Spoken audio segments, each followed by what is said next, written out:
India TV YouTube channel को subscribe करें और बेल आइकन दबाएं।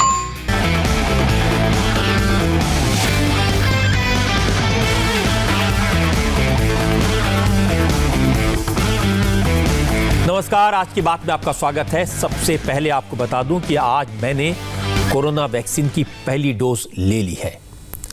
मेरे घर के पास एक प्राइवेट हॉस्पिटल है, फिनिक्स हॉस्पिटल, जिसमें मैंने कोविशील्ड का इंजेक्शन लगवाया, बड़े आराम से, बिना किसी दर्द के, बिना किसी तकलीफ के। असल में पता ही नहीं लगा कि कब इंजेक्शन लग गया। अब 28 दिन बाद इसकी दूसरी डोज दी जाएगी। जिसको भी पता चला हाल पूछने लगे और मैं सबको बताता रहा कि कुछ पता ही नहीं चला कि वैक्सीन कब लगी, कैसे लगी। न कोई दर्द है, न कोई फीलिंग है, सब कुछ नॉर्मल है। तो इसलिए मैं आपसे कहूंगा कि आप में से भी जो भी लोग 60 साल से ज़्यादा उम्र के हैं वो वैक्सीनेशन के लिए जाएं, बिना किसी डर के, बिना किसी फिक्र के। सरकारी हॉस्पिटल में ये वैक्सीन बिल्कुल फ्री लगती है, ना कोई दर्द होगा, ना कोई साइड इफेक्ट होगा, ना कोई खतरा है। कुछ लोगों ने पूछा कौन सी वैक्सीन लगवाएं, कोवैक्सीन या कोविशील्ड? तो मेरा कहना है कि दोनों ठीक हैं। मैंने कई डॉक्टर से बात की है, एक्सपर्ट से बात की है। उन्होंने कहा कि दोनों वैक्सीन अच्छी तरह से टेस्टेड है, दोनों की एफिकेसी स्ट्रांग है, असर दोनों का एक सा है।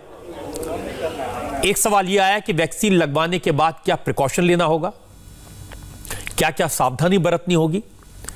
डॉक्टर्स का कहना है आप अपनी नॉर्मल लाइफ लीड करें, कोई सावधानी बरतने की जरूरत नहीं है, एक्स्ट्रा कुछ करने की जरूरत नहीं है। जैसे रहते हैं वैसे रहिए, जैसे खाना पीना चलता है वैसे चलता रहे। फिर एक शंका है कि वैक्सीन का कोई साइड इफेक्ट तो नहीं होगा। मैंने भी ये बात डॉक्टर से पूछी। डॉक्टर्स ने कहा जहां इंजेक्शन लगता है वहां कुछ लोगों को थोड़ा दर्द हो सकता है, मुझे नहीं है बिल्कुल भी। और ऐसा बहुत लोगों को कई इंजेक्शंस में होता है, ये नॉर्मल बात है। लेकिन सबको दर्द हो ये जरूरी नहीं है, और जैसे मैंने बताया कि मुझे तो बिल्कुल नहीं है। कुछ लोगों को हल्का बुखार हो सकता है और वो भी ज़्यादा से ज़्यादा 48 घंटे रहता है। डॉक्टर्स बताते हैं कि वैक्सीन लगाने के बाद अगर बुखार हो जाए तो क्रोसिन की एक गोली खा लें, घबराने की, परेशान होने की बिल्कुल ज़रूरत नहीं है। अब सवाल है क्या वैक्सीन की डोज लगवाने के बाद कोरोना नहीं होगा? इसका जवाब यह है कि पहले आपको 28 दिन के बाद दूसरी डोज लगवाने का इंतजार करना पड़ेगा। 28 दिन के बाद दूसरी डोज लगेगी और दूसरी डोज लगने के बाद 14 दिन इंतजार करना होगा। एंटीबॉडीज बनकर तैयार हो जाएंगी, यानी कोरोना वैक्सीन की पहली डोज लेने के 42 दिन के बाद 42 डेज लेटर शरीर में कोरोना वायरस से लड़ने की ताकत पैदा हो जाएगी, शक्ति पैदा हो जाएगी। और इन 42 दिनों तक आपको पूरी सावधानी बरतनी है, उसी तरह प्रिकॉशन लेना है जैसा अभी हम लेते हैं। मास्क लगाना है, दूरी बनाए रखनी है, भीड़ भाड़ वाली जगहों से दूर रहना है, बार बार हाथ धोना है। अब आप ये पूछेंगे कि क्या पहली और दूसरी दोनों डोज लगने के बाद कोरोना नहीं हो सकता? मेरे साथ में आज डॉक्टर हर्ष महाजन थे। उन्होंने बताया कि कोरोना हो सकता है, फिर भी हो सकता है। कोरोना होगा या नहीं ये इस बात पर डिपेंड करता है कि आपकी बॉडी में कितनी एंटीबॉडीज डेवलप हुई हैं, कितनी स्ट्रांग है। क्योंकि वैक्सीन आपके शरीर में इंफेक्शन से लड़ने की ताकत पैदा कर देती है, वायरस को पनपने नहीं देती। तो अगर इंफेक्शन हो भी गया, वायरस ने आपको पकड़ भी लिया, तो आप बचकर निकल जाएंगे, कम से कम जान का खतरा नहीं होगा। इसलिए मैं तो कहूँगा अगर आपकी उम्र 60 साल से ज़्यादा है या फिर आप कोमॉर्बिड कैटेगरी में आते हैं, यानी आपको कोई गंभीर बीमारी है, डायबिटीज़ है, कैंसर है, इस तरह की कोई बीमारी है, तो इंतज़ार मत कीजिए, डरिए मत, ज़्यादा सोचिए मत, अपना रजिस्ट्रेशन करवाइए और जल्दी से जल्दी कोरोना की वैक्सीन लगवाइए। जिन लोगों को अभी भी शक है उन्हें एक और बात बता देता हूँ। हमारे देश में 2 करोड़ 40 लाख से ज़्यादा लोगों को कोरोना वैक्सीन की डोज मिल चुकी है।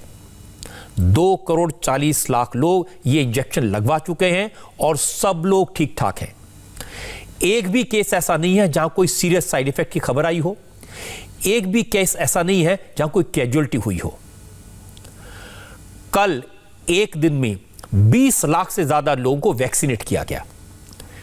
इसमें 17 लाख से ज्यादा वो लोग थे जिन्हें पहली बार ये वैक्सीनेशन लगा, पहली बार टीका लगा, और इनमें से 10 लाख से ज्यादा संख्या बुजुर्गों की थी। सब भले चंगे हैं, सब ठीक ठाक हैं, किसी को कुछ नहीं हुआ। लेकिन फिर भी बहुत सारे ऐसे लोग हैं जो डर के कारण, अफवाहों के कारण या फिर शक के कारण वैक्सीन नहीं लगवा रहे। और ऐसे लोग दिल्ली, मुंबई, पटना, कानपुर, लखनऊ, भोपाल, नागपुर, पुणे, चंडीगढ़, हर शहर में हमारे रिपोर्टर्स को मिले। हमने हर जगह लोगों से बात की। किसी को वैक्सीन की विश्वसनीयता पर शक है, किसी को एफिकेसी पर डाउट है, कोई कहता है कि सरकारी सेंटर पर नहीं, प्राइवेट हॉस्पिटल में जो वैक्सीन मिलती है वो असली है, मुफ्त वाली नकली है, तो प्राइवेट में लगवाएंगे। कोई कहता है जो लोग लगवा रहे हैं पहले उन पर वैक्सीन का इफेक्ट थोड़ी देर देख लेते हैं, उसके बाद देखेंगे क्या करना है, फिर लगवाएंगे। तो कुछ लोगों की बात मैं आपको सुनवाता हूं, आपको लगेगा कि कैसी कैसी गलतियां लोगों के मन में है। जैसे पटना के लोग, आपको इनकी बातें सुनकर लगेगा कि वैक्सीन को लेकर कितना कंफ्यूजन है, कितने सवाल इनके मन में हैं। कि आपने अब तक वैक्सीन लिया है कि नहीं लिया है? अभी तक तो नहीं लिया है। क्यों नहीं लिया? एक ठीक से मालूम भी नहीं किस जगह लग रहा है, मतलब ये ठीक से मालूम भी नहीं मतलब है। ये तो अखबारों में आ रहा है, टीवी में आ रहा है, हर जगह बताया जा रहा है। किसी हॉस्पिटल के सामने कोई बोर्ड वगैरह ऐसा लगा हुआ नहीं देखा। एक्चुअली हम प्राइवेट से लेना चाहते हैं, नहीं प्राइवेट हॉस्पिटल से लेना चाहते हैं। क्यों ऐसा लग रहा है? सरकारी अस्पतालों पे भरोसा नहीं है इसलिए?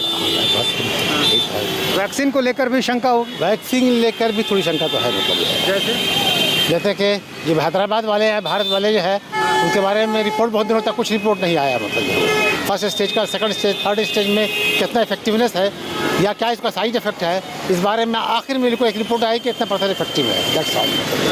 डिटेल ऐसा कुछ नहीं है इसके बारे में। लेकिन दोनों वैक्सीन सुरक्षित है, ये बात हमारे वैज्ञानिक कह चुके हैं, प्रधानमंत्री भी कह चुके हैं। नहीं देखिए, ऐसा ये चीज़ ऐसी है जो कि इंडिविजुअल कहने की बात नहीं है। जो इंस्टीट्यूट है, जो रिसर्च इंस्टीट्यूट है, जो इस पर शोध करता है, उनको बताना चाहिए इस बारे में। एक स्टेटमेंट दे दिया तो कोई नहीं है। तो आप क्या वेट करेंगे उस फाइनल रिपोर्ट का, उसके बाद लेंगे? एक्चुअली कर रहे हैं, मतलब है कि अगर कोई शील्ड मिल जाएगा तो ले लेंगे। मतलब अब तक तो आपको वैक्सीन ले लेना चाहिए था, ले लिया आपने? नहीं लिया, कोई कांटेक्ट नहीं किया हमसे। हाँ, नहीं, आप रजिस्ट्रेशन कराएंगे तभी तो कोई कांटेक्ट करेगा। अच्छा ठीक है, हम रजिस्ट्रेशन करा लेंगे। हम लोग थोड़ा सा बिजी थे, इसी वजह से अभी नहीं लिया है, लेकिन अब जल्दी ले लेंगे। तो शुरुआत हुए काफ़ी दिन हो गए। इल्म लोगों को नहीं है कि कहाँ पर वैक्सीन पड़ेगा। कंकड़बाग में हम रहते हैं, 2 जगह नालंदा मेडिकल कॉलेज या वहाँ। हाँ, उसका जो ऐप है उस पर आप जाकर रजिस्ट्रेशन कर सकते हैं। हाँ, रजिस्ट्रेशन, हाँ वो तो कर रहे हैं। आपने देखा अभी भी लोगों के मन में बहुत सारे सवाल हैं। कोई कह रहा है कि वैक्सीन सुरक्षित है या नहीं, इस पर डाउट है। और ये सब अफवाहों का असर है। जो लोग इन अफवाहों के शिकार होते हैं, ऐसे लोगों के लिए मैं एक बार फिर से बता देता हूं, हमारे देश में 2 तरह की कोरोना वैक्सीन लोगों को दी जा रही है। एक कोविशील्ड और दूसरी कोवैक्सीन। दोनों वैक्सीन टेस्टेड है, पूरी तरह सुरक्षित है। तीसरे फेज के ट्रायल के जो नतीजे आए उससे पता चलता है कि कोवैक्सीन की एफिकेसी 81% है। जो साहब कह रहे थे कि शोधकर्ता बताएं, उनके लिए बता देता हूं।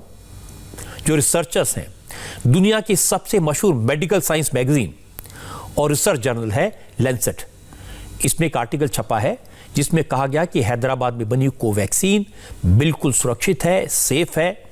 लैंसेट में कहा गया है कि जिन लोगों पर वैक्सीन का ट्रायल हुआ उनमें किसी तरह के गंभीर साइड इफेक्ट देखने को नहीं मिले। मैगजीन में यह भी लिखा कि वैक्सीन सेफ है, इम्यूनोजेनिक है, और इससे ज्यादा क्या कहा जा सकता है और क्या सबूत चाहिए। इसलिए मैं तो कहूंगा, अगर आपकी उम्र 60 साल से ऊपर है तो वैक्सीन लगवाइए। आपके घर में, आस पड़ोस में कोई बुजुर्ग है, उसे भी वैक्सीन सेंटर तक ले जाइए। अच्छी बात है कि धीरे धीरे वैक्सीनेशन ड्राइव रफ्तार तो पकड़ रही है। बुजुर्ग घरों से निकलकर वैक्सीन सेंटर पर पहुंच भी रहे हैं, लेकिन जाना तो सबको है।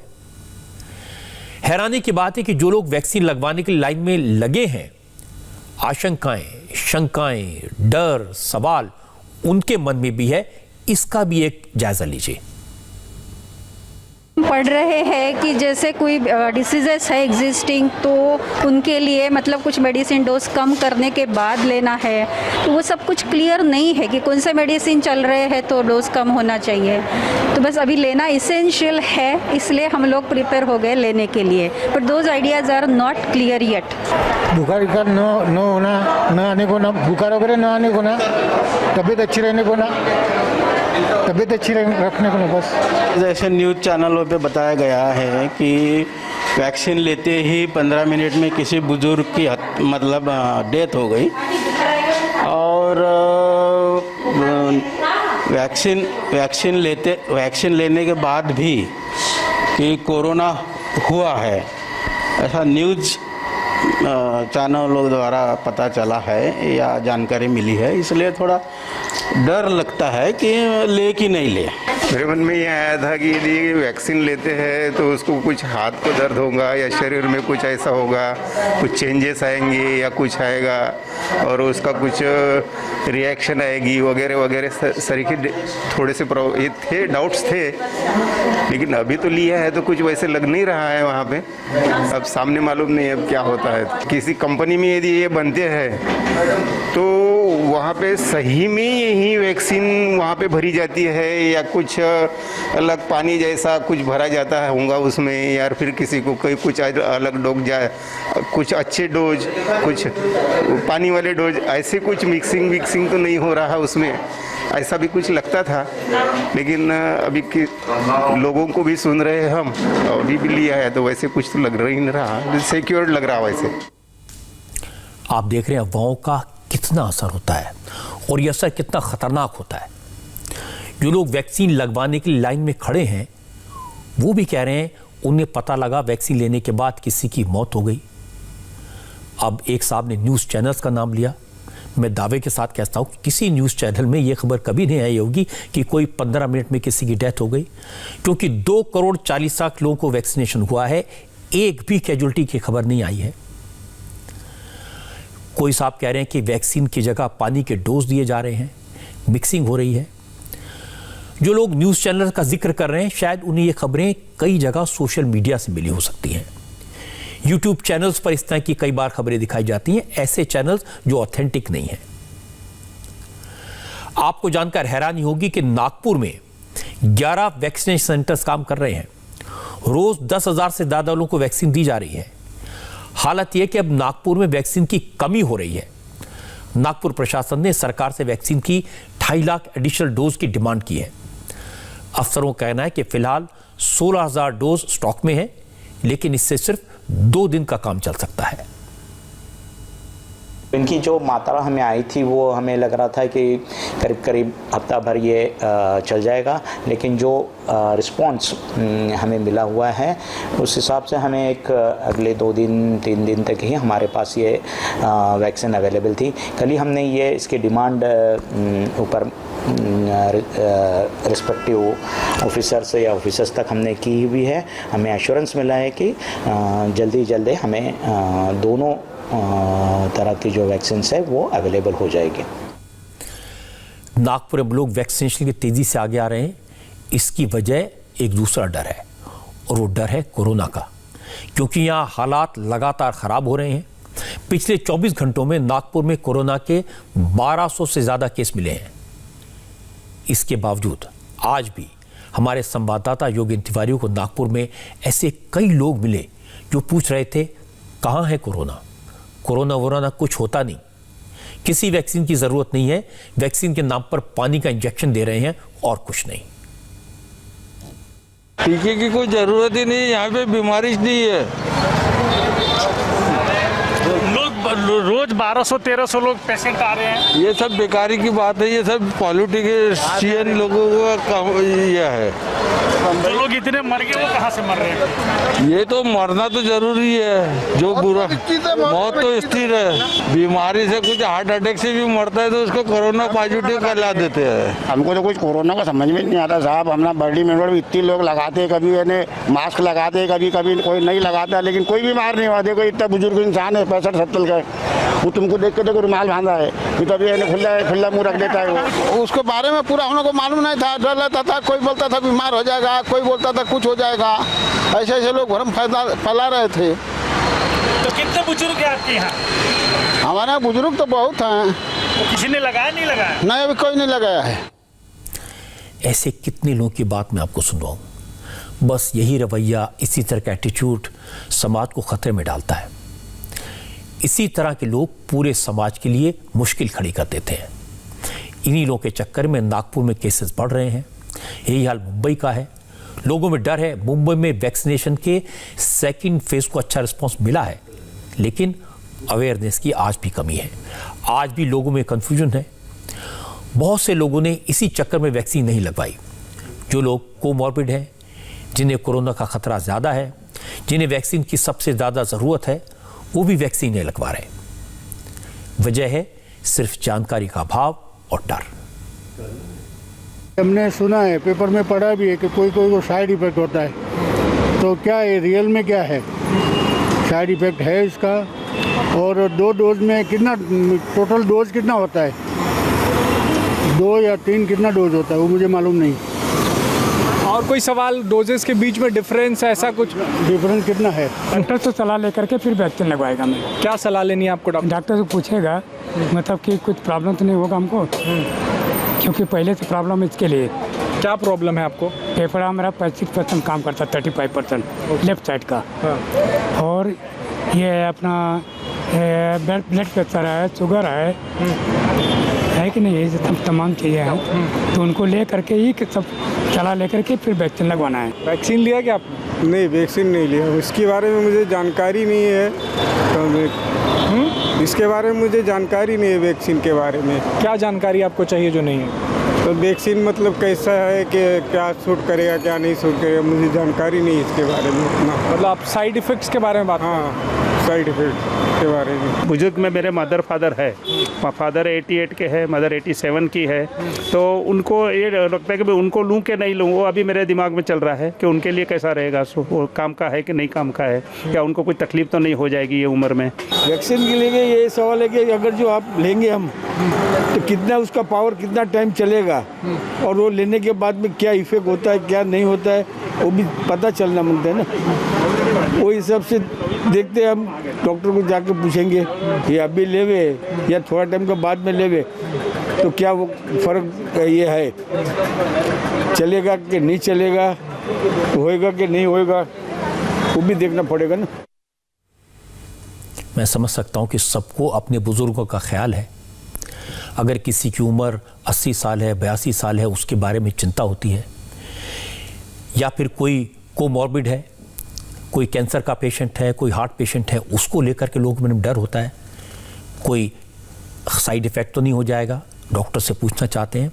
मेरे परिवार में भी बुज़ुर्ग हैं, कोई कैंसर सर्वाइवर है, किसी को हार्ट की प्रॉब्लम है, डायबिटीज़ है। उन सब लोगों के लिए मैंने भी डॉक्टर से पूछा, और डॉक्टर्स ने कहा कि ऐसे लोगों को तो और ज़्यादा ज़रूरत है ऐसा इंजेक्शन लगवाने की। और आज जब मैं अपने लिए वैक्सीनेशन गया था तो डॉक्टर हर्ष महाजन मेरे साथ थे। डॉक्टर हर्ष महाजन से बहुत सारे लोगों ने सवाल पूछे। उन्होंने बड़े साफ साफ बताया कि सवाल जवाब, शंका, डर, इन सब चीज़ों का वक्त निकल चुका है। जो वैक्सीन दी जा रही है वो सेफ है, इफेक्टिव है, असरदार है। इसी लोगों को बिना देरी किए टीका लगवाना चाहिए। दोनों जो वैक्सीन इंडिया में मिल रही हैं, कोवैक्सीन जो है वो तो पूरी तरह से इंडिया में ही विकसित हुई है, और कोविशील्ड, दोनों बहुत अच्छी वैक्सीन है। इनका एफिकेसी बहुत अच्छा है, और मेन चीज़ ये है कि इनका साइड इफ़ेक्ट बिल्कुल ना के बराबर है। संदेश तो मैं यही देना चाहूँगा कि जिसका नंबर जैसे आए, आपको वैक्सीन लगानी है, उसका फ़ायदा है, नुकसान रत्ती भर भी नहीं है। और अपने आप को तो बचाना ही है, आपने अपनी फैमिली को बचाना है, आपने अपनी कम्युनिटी को बचाना है, आपने पूरे देश को बचाना है, और यहाँ तक कि विश्व भी एक हो गया है। आप देख रहे हैं कि एक कंट्री से दूसरे कंट्री ये बीमारी फैलती है, तो अगर हम अपने आप को बचा लेंगे वैक्सीन के द्वारा, तो हम अपने आप को ही नहीं, पूरे विश्व को बचाने की चेष्टा कर रहे हैं। तो मुझे पूरा यकीन है कि आप डॉक्टर्स की बात पर विश्वास करेंगे और इस पूरे में डॉक्टर्स की बहुत बड़ी भूमिका है। सब लोग अपने डॉक्टर से चेक करें, उनसे सलाह लें, वैक्सीनेशन के लिए जाएं, ये ज़रूरी है। मुंबई और नागपुर 2 शहरों के उदाहरण आज मैंने आपको दिखाए हैं और ये जानबूझकर सुनवाए हैं। वजह यह कि महाराष्ट्र के ये 2 शहर ऐसे हैं जहां एक बार फिर कोरोना के हॉटस्पॉट बन रहे हैं। आज महाराष्ट्र में कोरोना के 9,927 केसेस सामने आए, करीब करीब 10,000 केसेस हो गए। इनमें से नागपुर में 1,338 और मुंबई में 1,012 नए केसेस आए हैं। महाराष्ट्र के दूसरे केसेस में कोरोना फैल रहा है। अब अमरावती, पुणे जैसे शहरों में लॉकडाउन और नाइट कर्फ्यू लगाना पड़ा है। जलगांव में भी वीकेंड पर कंप्लीट लॉकडाउन करने का फैसला लेना पड़ा, जबकि बाकी दिन शाम 7 बजे से नाइट कर्फ्यू रहता है। इसी तरह ठाणे जिले के भी 16 हॉटस्पॉट्स को पूरी तरह से कंटेन कर दिया गया है। अब राज्य सरकार ने साफ साफ कहा, अगर जरूरत पड़ी तो मुंबई में फिर से लॉकडाउन करना पड़ेगा। महाराष्ट्र के गार्जियन मिनिस्टर ने कहा, सरकार ने सभी जिले के अफसरों को निर्देश दिया है, अगर कोरोना के केस बढ़े तो हालत को देखते हुए वो लॉकडाउन का फैसला ले सकते हैं। मुंबई में केसेस बढ़ रहे हैं, थोड़े से ज़्यादा हो रहे हैं और मुंबई के अलावा कई डिस्ट्रिक्ट ऐसे हैं महाराष्ट्र के जिसमें भी केसेस बढ़ रहे हैं और कई डिस्ट्रिक्ट ऐसे हैं कि जिसमें केसेस बढ़ के कम हो रहे हैं। तो कल ही मुख्यमंत्री जी ने इसके ऊपर चर्चा की। सभी कलेक्टर्स और सभी कमिश्नर्स को अपने डिस्ट्रिक्ट और अपने शहरों के ऊपर कॉल लेने को कहा गया है।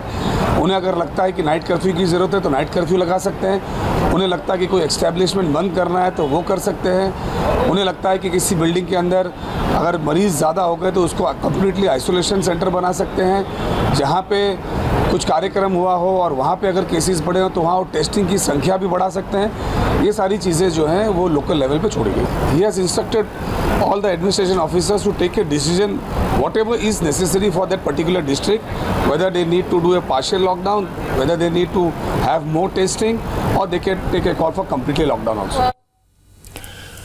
महाराष्ट्र में लापरवाही तो हुई है, पहले लॉकडाउन के वक्त, फिर लॉकडाउन खुलने के बाद सरकार के कम्युनिकेशन और कंट्रोल दोनों में गड़बड़ हुई और लोगों ने भी गड़बड़ की। अब भी वैक्सीनेशन ड्राइव के लिए जो तैयारी होनी चाहिए थी वो नाकाफी साबित हो रही है, इसीलिए ये केसेस इतनी तेजी से बढ़ रहे हैं। सबसे ज्यादा हैरानी ये देखकर होती है कि कोरोना के नाम पर, वैक्सीन के नाम पर राजनीति की जाती है और इसका सबसे ताजा उदाहरण मिला राजस्थान में। यहां दावा किया गया कि अब राजस्थान सरकार के पास वैक्सीन नहीं बची, सारी डोज खत्म होने वाली है। केंद्र सरकार ने कोरोना वैक्सीन की जितनी डोज राजस्थान को भेजी थी सब की सब इस्तेमाल हो गई हैं। इसलिए केंद्र सरकार को जल्दी से जल्दी कम से कम 60 लाख डोजेस और भेजनी है, वरना राजस्थान में वैक्सीनेशन ड्राइव बंद करनी पड़ेगी। राजस्थान में फिलहाल कोरोना की 2nd डोज दी जा रही है। हॉस्पिटल्स में बाकायदा नोटिस लगाकर कहा गया है कि पहली डोज वालों को आज टीका नहीं लगेगा। आज राजस्थान के हेल्थ मिनिस्टर रघु शर्मा ने कहा कि राजस्थान को जितनी वैक्सीन अलॉट की गई थी सब की सब इस्तेमाल हो गई। जो वैक्सीन हमको दी गई थी 29,90,100, 2,15,000 हमने आर्मी को दे दी। उसमें से करीब 21-22 लाख लोगों को वैक्सीनेट किया जा चुका है पिछले 8-9 दिन में। 1 लाख वैक्सीन वेस्टेज हो गई। अब हमारे पास वैक्सीन बची नहीं है। मैंने 5 तारीख को नीति आयोग के जो सदस्य हैं डॉक्टर पॉल, उनको मैंने कहा था हमारे पास मंगलवार तक की वैक्सीन बची हुई है, आप हमको वैक्सीन सप्लाई नहीं करोगे तो ये काम रुक जाएगा। आज हालत ये है कि जो वैक्सीन हमारे पास बची है सिर्फ 2nd डोज की हम उसको इस्तेमाल कर रहे हैं। हमारे पास बफर स्टॉक करने के लिए पर्याप्त कोल्ड स्टोरेज हैं, चेन है कोल्ड स्टोरेज की। राजस्थान की रिक्वायरमेंट, क्योंकि उन्होंने 67 लाख लोगों को बेनिफिशियरी माना है, उसके हिसाब से हमको 1,34,00,000 प्लस 10% भारत सरकार ने खुद ने अनुमति किया वेस्टेज का, तो 1.5 लाख वैक्सीन हमको चाहिए करीब करीब। इसके बाद रघु शर्मा ने ऐसी बात कह दी जिससे उनकी पहली बात पर भी यकीन करना मुश्किल हो गया। उन्होंने इल्जाम लगाया कि क्योंकि राजस्थान में वैक्सीनेशन काफी तेज हो रहा है, इसलिए केंद्र सरकार वैक्सीनेशन की रफ्तार को स्लो करने के लिए कह रही है। अब हमारी मांग है भारत सरकार से कि हमको मई के महीने में कम से कम 60 लाख वैक्सीन उपलब्ध कराए, ताकि वैक्सीनेशन का जो काम हम लोग कर रहे हैं पूरे कंट्री में सबसे बढ़िया, वो सामान्य गति से राजस्थान में चलता रहे। लेकिन हमें ये कहा गया है कि आप अपना काम की गति को थोड़ा स्लो करो। अब स्लो भी करें तो भी वैक्सीन नहीं है, तो वैक्सीन हमको उपलब्ध कराई जाए, ये हमारी मांग है भारत सरकार से, ताकि राजस्थान के लोगों को जो कैटेगरी इन्होंने तय की है 60 साल से ऊपर के लोगों की और 45 साल से 59 साल के बीच के कोमॉर्बिड लोगों की, उनको हम वैक्सीनेट कर सकें। कल को ये नहीं हो कि राजस्थान जो पहले 8-9 दिन में अव्वल था पूरे देश के अंदर, वो अब कैसे स्लो हो गया, कैसे उसकी परफॉर्मेंस कम हो गई। इसमें हमारी जिम्मेदारी नहीं है, हमारे पास वैक्सीन नहीं है, और वैक्सीन अगर हमको कोई दे सकता है तो भारत सरकार ही दे सकती है। बहुत सारे ऐसे लोग हैं जो राजस्थान में रहते हैं, जिनको मैं जानता हूँ, घर परिवार के भी बहुत सारे लोग हैं। तो जब रघु शर्मा की बात सुनी तो चिंता हुई, क्योंकि अगर राज्य सरकार के पास वैक्सीन का स्टॉक नहीं होगा तो लोगों को वैक्सीन कैसे दी जाएगी। लेकिन मुझे ये बात बिल्कुल समझ नहीं आई कि केंद्र सरकार राजस्थान में वैक्सीनेशन की रफ्तार पर ब्रेक लगाने की कोशिश क्यों करेगी। तो दिल्ली में हेल्थ मिनिस्ट्री से हमने ये पूछा सच्चाई क्या है, तो जो जवाब मिला वो चौंकाने वाला है। राजस्थान की सरकार का हिसाब है 29 लाख वैक्सीन डोज मिली, 22 लाख को टीका लगा दिया और 1 लाख वेस्ट हो गई। 2 लाख आर्मी को दे दी, अब सिर्फ 4 लाख बची हैं। लेकिन केंद्र सरकार ने बताया राजस्थान सरकार को कोरोना वैक्सीन की 37,61,000 डोज दी गई थी, और कल रात तक राजस्थान सरकार की तरफ जो अपडेट भेजा गया है उसके मुताबिक अब तक वहां सिर्फ 24,28,000 डोज ही इस्तेमाल हुई है। मतलब यह हो कि राजस्थान सरकार के पास इस वक्त भी कम से कम 13 लाख डोज का स्टॉक होना चाहिए। अब कहां कंफ्यूजन है ये तो राजस्थान की सरकार बता सकती है। महाराष्ट्र और राजस्थान में सियासत जो भी हो, एक बात साफ है, अब वैक्सीन की डिमांड बढ़ने लगी है और इन दोनों राज्यों में वैक्सीन की एक्स्ट्रा डोज की डिमांड है। लेकिन एक बात हमें समझनी पड़ेगी, हमारे देश में ज्यादातर लोग इंतजार में बैठे रहे और कुछ अभी भी इंतजार में बैठे हैं। पहले दूसरों को वैक्सीन लगने दो, देखते हैं उनका क्या होता है, फिर सोचेंगे। तो अब तो 2,40,00,000 से ज्यादा लोगों को वैक्सीन लग चुकी है, कम से कम अब तो भरोसा होना चाहिए। लेकिन जब लोग अपने आसपास कोरोना का प्रकोप देखते हैं, किसी को गंभीर रूप से बीमार देखते हैं या किसी के दुर्भाग्य से मौत हो जाए वो देखते हैं, तो फिर कहते हैं वैक्सीनेशन करवाना चाहिए। असल में लोगों के मन से यह डर निकालने की जरूरत है, ये शक मिटाने की जरूरत है कि ये वैक्सीन सेफ है, इस वैक्सीन से कोई नुकसान नहीं होगा, ये वैक्सीन जरूरी है। और ये शक मिटाने में हमारे डॉक्टर्स का बहुत बड़ा रोल है। इसके साथ साथ जो लोग पब्लिक लाइफ में हैं, जिन पर लोग भरोसा करते हैं, उन्हें भी अपने वैक्सीनेशन की थोड़ी पब्लिसिटी करनी चाहिए, लोगों को बताना चाहिए। और मैं आपसे एक बार फिर से कहना चाहता हूं कि दोनों वैक्सीन सेफ हैं, दोनों वैक्सीन इफेक्टिव हैं, असरदार हैं, दोनों वैक्सीन लगाने से किसी तरह का कोई खतरा नहीं है। वैक्सीनेशन करवाना, वैक्सीन लगवाना आज की तारीख में देश सेवा करने जैसा है। तो अगर आप 60 साल से ज्यादा उम्र के हैं या फिर आपको कोई गंभीर बीमारी है और आपकी उम्र 45 साल से ज्यादा है, तो तुरंत वैक्सीनेशन के जाइए। वैक्सीन की आपको बहुत जरूरत है और देश को भी कोरोना से बचाने का यही रास्ता है। आगे बढ़ने से पहले एक काम की बात आपको बता दूं, आप दुनिया के किसी भी कोने में हो, अब आप बड़ी आसानी से इंडिया टीवी देख सकते हैं। इसके लिए आप इंडिया टीवी ऐप को डाउनलोड करें। तरीका बहुत आसान है, प्ले स्टोर या ऐप स्टोर में जाएं, इंडिया टीवी ऐप सर्च करें और इसे डाउनलोड करें। अब आप बड़े आराम से बिना किसी डिस्टरबेंस के बिल्कुल साफ साफ सारी खबरें इंडिया टीवी पर देख सकते हैं, नॉन स्टॉप, कहीं भी कभी भी।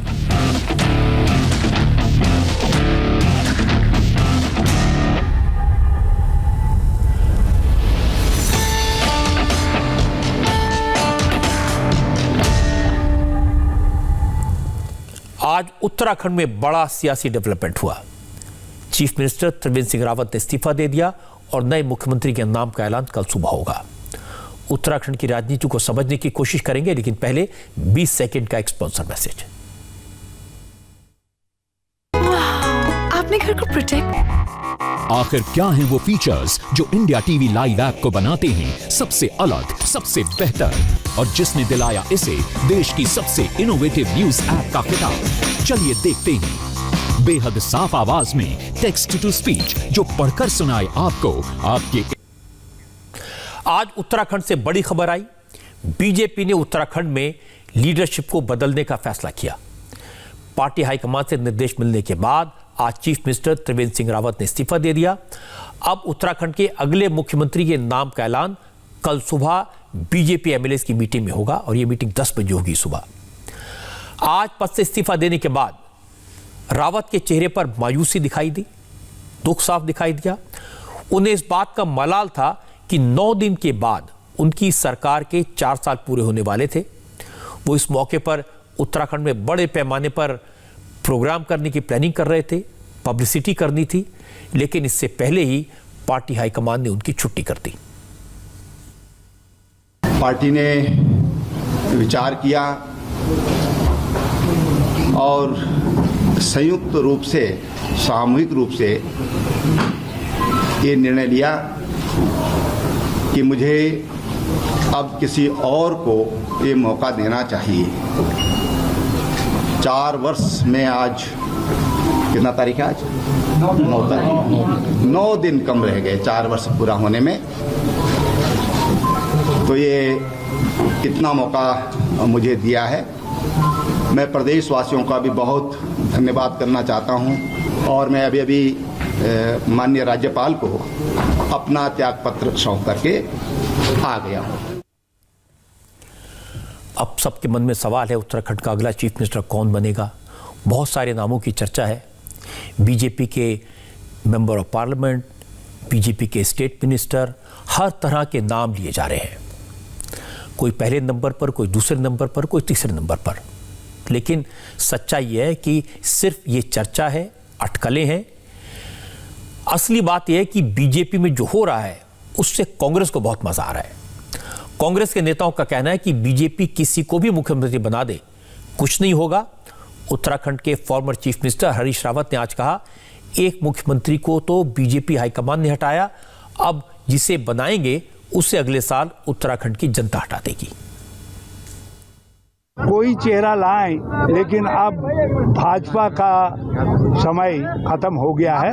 2022 में जिस तरीके से आज सत्ता परिवर्तन दिखाई दे रहा है, वैसे ही 2022 में भाजपा जाएगी, कांग्रेस आएगी। क्या आपको लगता है 4 साल में त्रिवेंद्र सरकार ने कोई ऐसा कार्य नहीं किया? ये बुरी तरीके से फेल हुए, इसको हम नहीं मान रहे हैं। इसको अब भारतीय जनता पार्टी के केंद्रीय नेतृत्व ने भी मान लिया है कि 4 साल हमारी सरकार उत्तराखंड में कुछ भी नहीं कर पाई।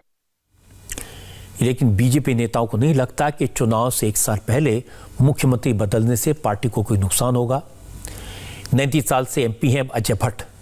उन्होंने आज कहा, बीजेपी का कोई विकल्प नहीं है, बीजेपी उत्तराखंड में नंबर 1 पार्टी है और रहेगी। कोई फर्क नहीं, भारतीय जनता पार्टी का कोई विकल्प नहीं है। भारतीय जनता पार्टी अपने आप में एक प्रवाह है। उत्तराखंड में भारतीय जनता पार्टी ही नहीं बल्कि पूरे विश्व में इस समय अगर भारत की तस्वीर को देखा जाए तो भारतीय जनता पार्टी नंबर 1 पर है। अब पहला सवाल है कि त्रिवेंद्र सिंह रावत को क्यों हटाया गया? इसका जवाब तो साफ है। ज्यादातर विधायकों ने पार्टी हाईकमान से कहा कि अगर त्रिवेंद्र सिंह रावत की ही अगुवाई में अगले साल असेंबली इलेक्शन लड़े गए तो जीतना मुश्किल है। दिल्ली वाले झारखंड और हरियाणा में ये देख चुके हैं, इसलिए त्रिवेंद्र सिंह रावत को हटाना पड़ा। अब दूसरा सवाल है कि अब मुख्यमंत्री कौन बनेगा? इसका कोई जवाब नहीं है। कोई कहेगा अनिल बलूनी चीफ मिनिस्टर बनेंगे, कोई धन सिंह रावत को चीफ मिनिस्टर बता रहा है, कोई अजय भट्ट को, तो कोई निशंक की ताजपोशी का दावा कर रहा है। सच्चाई है कि सारी बातें सिर्फ अटकलें हैं, अंदाजे हैं, किसी को कुछ पता नहीं है। जो फैसला होगा वो कल सुबह ही पता चलेगा, क्योंकि नरेंद्र मोदी क्या फैसला करते हैं कोई नहीं कह सकता, कोई दावा नहीं कर सकता कि मैं जानता हूं। इतना जरूर है कि चूंकि अगले साल उत्तराखंड में इलेक्शन होने हैं, इसलिए उत्तराखंड के अगले चीफ मिनिस्टर का नाम तय करते समय जातिगत समीकरणों का, इलाकों के इक्वेशंस का, कुमाऊं और गढ़वाल के संतुलन का ध्यान रखना पड़ेगा। और मैं एक बात जरूर कहूंगा कि उत्तराखंड 20 साल पहले सन 2000 में बना था, और सिर्फ 20 साल में उत्तराखंड के लोग कल 9वें मुख्यमंत्री को देखेंगे। अब इससे क्या कहें, उत्तराखंड का भाग्य या दुर्भाग्य। उत्तराखंड की सियासत के बाद बात करेंगे पश्चिम बंगाल के चुनाव की। बंगाल में हिंदू मुसलमान की सियासत हावी होती जा रही है।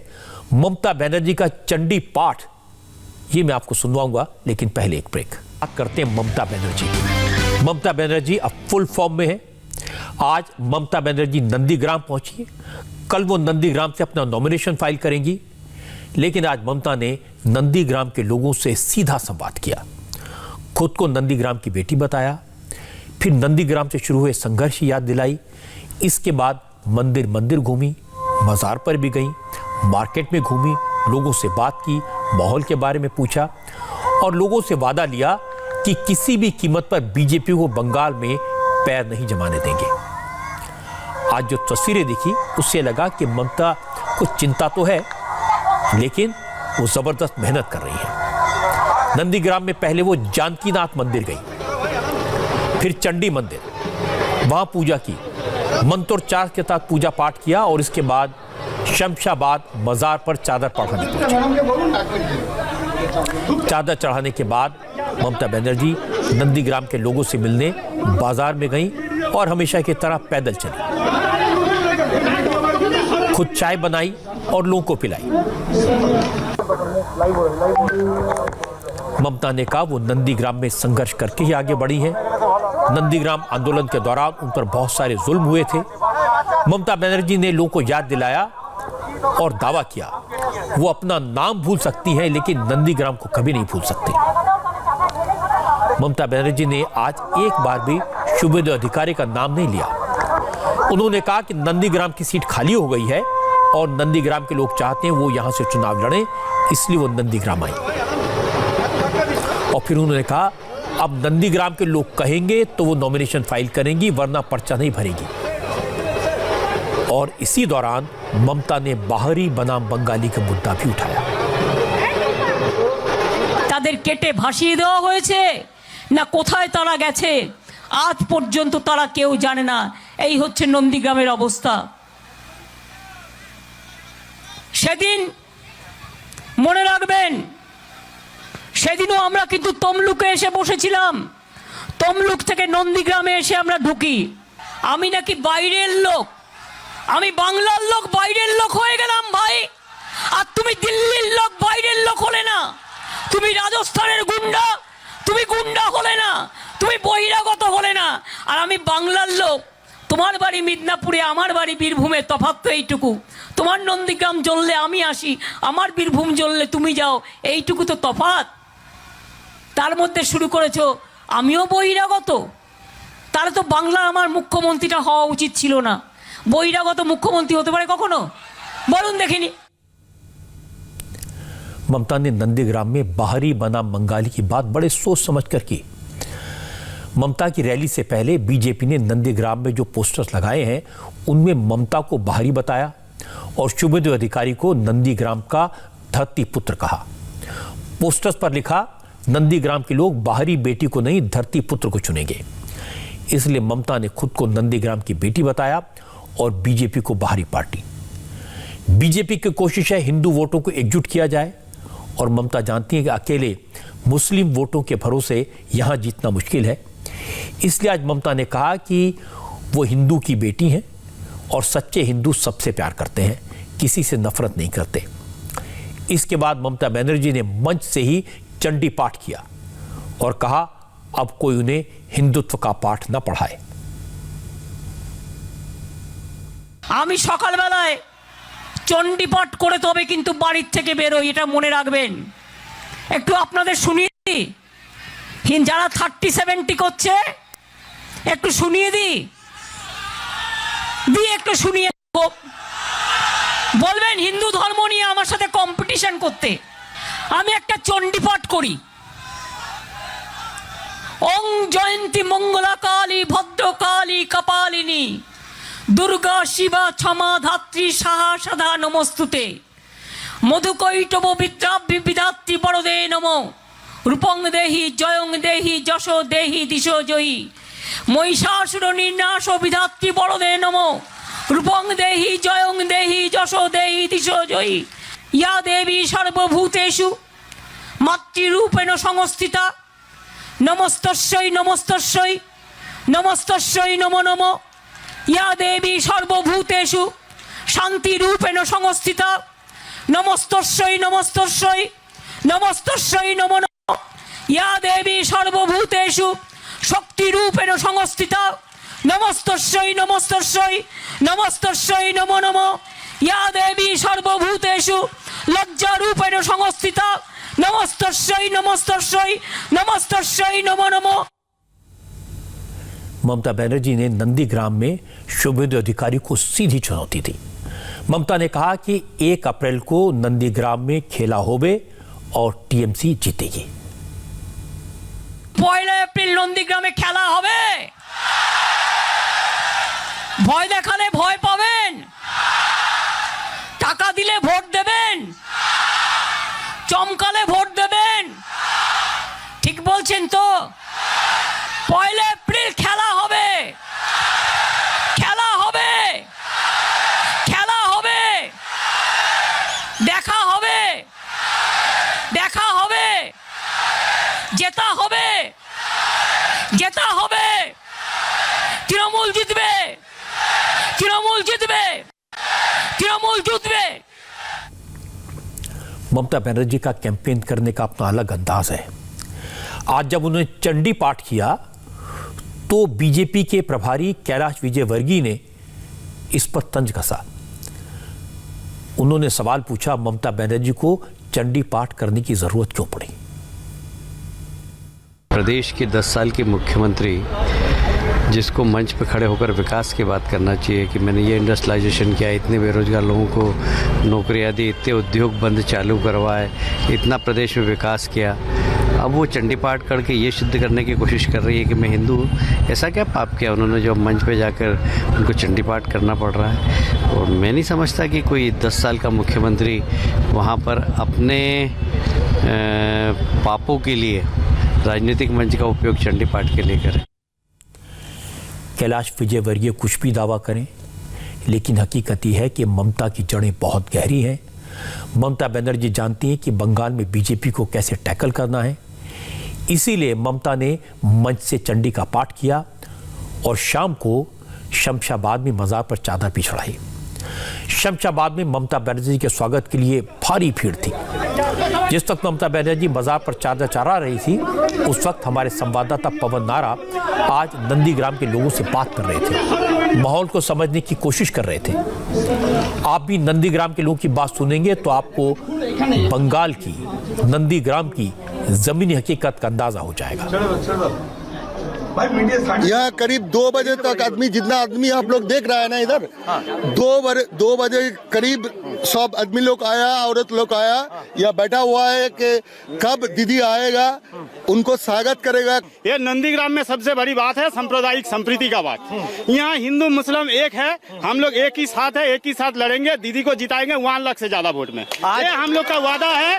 और दीदी का एग्नेस्ट में जो कैंडिडेट है उसका जमानत अगर हम लोग ज्यादा न करे तो हम लोग नंदीग्राम का आदमी चैन का नींद नहीं सोएंगे। हम लोग बहुत खुशी है, ममता दीदी को ये बताना चाहते हैं नंदीग्राम का आदमी ममता दीदी के साथ है, वेस्ट बंगाल का आदमी ममता दीदी के साथ है। 33% मुस्लिम वोट है नंदीग्राम में, क्या वो एक मुश्त गिरेंगे या उनमें बिखराव है? कुछ शुभेंदु के साथ जाएंगे, कुछ लेफ्ट के साथ जाएंगे। शुभेंदु के साथ कोई नहीं जाएगा। जितना भी संख्यालघु का वोट है दीदी के पास है, दीदी का अकाउंट में है। अच्छा। और हिंदू का जितना वोट है उसका अपना 80% भी आपका दीदी के पास है। दीदी चाहिए हमको, दीदी चाहिए। एक बात बोले, हमको दीदी चाहिए। हिंदू मुस्लिम के लिए दीदी चाहिए बोलते हैं। दीदी तो चाहिए। दीदी का मजार पे आना क्या मायने रखता है? शुभेंदु दादा कहते हैं कि हिंदू वोटों को छोड़कर ममता दीदी ने 70,000 मुस्लिम वोटों को अपना लिया। तो जब शुभेंदु दादा आता है, जब वो था वो बच्चा आता है, वो तो भी हिंदू। अच्छा, वो भी यहाँ आते हैं। अच्छा जी बोलिए। हाँ, हम लोग दीदी को ही चाहते हैं। दीदी को चाहते हैं। हाँ। दादा बनम दीदी माने खेला अच्छा होगा, जो भी हो अच्छा होगा। हमारी संवाददाता अर्चना सिंह भी आज नंदीग्राम में थी। वो नंदीग्राम के अलग अलग हिस्सों में मार्केट में गई, लोगों से बात की और पूछा वो ममता बनर्जी के साथ है या शुभेंदु अधिकारी के। दीदी जीत जाएगा। दीदी का इधर फील्ड ज्यादा है। वो शुभेंदु अधिकारी वो बदमाशी करके तीनों मुल्क से निकल गया है। वो जाके वो बीजेपी में ले लिया है। दादा बिल्कुल दीदी का साथ धोखाधड़ी किया है, तो यहाँ टीएमसी जीतेगा। कोई फाइट का कोई बिल्कुल यही नहीं है, गुंजाइश नहीं है। अब हवा आ रहा है, शुभेंदु अधिकारी जीत रहा है। हमारी बीजेपी का है। फाइट है, मुख्यमंत्री है सामने, आसान नहीं है मुकाबला। हाँ ठीक है वो सब यहाँ पे हम लोग को नंदीग्राम में बीजेपी आएगा। ममता बनर्जी हार पे, शुभेंदु अधिकारी जीत गए। दीदी है। दीदी है या का हम लोग का दीदी है। हम लोग दीदी से चाहता है, दीदी की मांग करता है। हम टीएमसी के, बीजेपी के नहीं है। वो तो कम्युनिस्ट पार्टी है, वो अच्छा नहीं है। ममता बनर्जी का। तो फाइट लग रही है, फाइट होगी या नहीं? फाइट कुछ नहीं, वो इजीली ममता बनर्जी जीतेगा। इजीली जीतेगा। ममता बनर्जी चाहे कहीं से भी खड़ा हो, जीतेगा ही जीतेगा। अब लोगों की बात सुनकर आपको अंदाजा हो गया कि ममता बनर्जी ने नंदीग्राम से चुनाव लड़ने का फैसला क्यों किया, क्योंकि यहां उनकी ताकत है। ये सही है कि शुभेंदु अधिकारी यहां के बड़े नेता हैं, ताकतवर नेता हैं, लेकिन लोग उनसे इस बात के लिए नाराज हैं कि उन्होंने आखिरी वक्त पर ममता बनर्जी का साथ छोड़ दिया। और शुभेंदु अधिकारी तब तक बड़े नेता दिखाई दे रहे थे जब तक ममता ने नंदीग्राम से चुनाव लड़ने का फैसला नहीं किया था। ममता के यहां आने से शुभेंदु अधिकारी इसी इलाके में बंद कर रह जाएंगे और ममता बनर्जी कोशिश करेंगी हिंदू मुस्लिम वोट दोनों उनको बराबर मिले। बंगाल से अभी एक बड़ी खबर आई है। इलेक्शन कमीशन ने वेस्ट बंगाल के डीजीपी को हटा दिया है। चुनावी गर्मागर्मी के बीच पश्चिम बंगाल से एक बड़ी खबर आई है। इलेक्शन कमीशन ने पश्चिम बंगाल के डीजीपी वीरेंद्र को हटा दिया है। उनकी जगह 87 बैच के सीनियर आईपीएस अधिकारी पी नीरज नयन को अपॉइंट किया गया है। इलेक्शन कमीशन ने राज्य सरकार को डायरेक्टिव दिया है कि बंगाल में चुनाव का प्रोसेस खत्म होने तक वीरेंद्र को किसी ऐसे पद पर अपॉइंट न किया जाए जिससे चुनाव प्रभावित हो। इस मामले में चुनाव आयोग ने पश्चिम बंगाल की चीफ सेक्रेटरी से कल सुबह 10 बजे तक कंप्लायंस रिपोर्ट मांगी है। मैं आपको बता दूं कि 85 बैच के आईपीएस वीरेंद्र को मुख्यमंत्री ममता बनर्जी का बेहद करीबी माना जाता है। नमस्ते, मैं हूं मीनाक्षी जोशी। वीडियो और खबरों से अपडेट रहने के लिए India TV YouTube channel subscribe करें, बेल आइकन दबाना ना भूलें। जुड़े रहें इंडिया टीवी के साथ।